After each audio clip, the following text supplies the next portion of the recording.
Drone warfare. One strike that shocked the world. In the early hours of 2019, the desert was silent. The only sound was the faint hum of a military drone, gliding miles above a remote outpost. On the ground, soldiers went about their routine, unaware that history was about to be rewritten. Thousands of miles away, in a high-tech command center, analysts monitored live satellite feeds. On one screen, a target appeared, a high-value individual considered untouchable by conventional forces. Discussions had gone on for weeks, debating the ethics, risks, and possible global fallout. At exactly 4:12 a.m., the order came. A single click. No boots on the ground. No direct confrontation. Just technology and precision. The drone adjusted its course, targeting the convoy with deadly accuracy.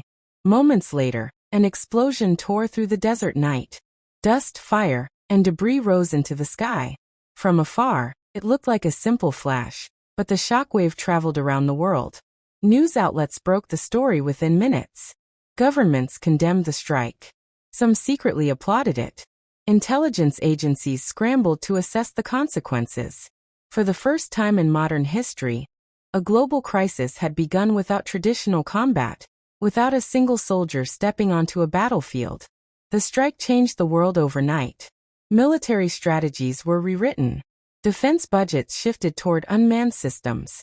Diplomacy had to adapt to a new reality, where a single machine, operated remotely, could alter the course of international relations. Experts called it a glimpse into the future of warfare, one where distance, speed, and technology mattered more than numbers or firepower, where a single operator could influence global events with a few clicks, and where the rules of engagement were forever transformed. And so, in the desert that morning, the world learned a lesson that no soldier, no missile, and no treaty could have taught as effectively. The future of war had arrived. Silent, precise, and unstoppable.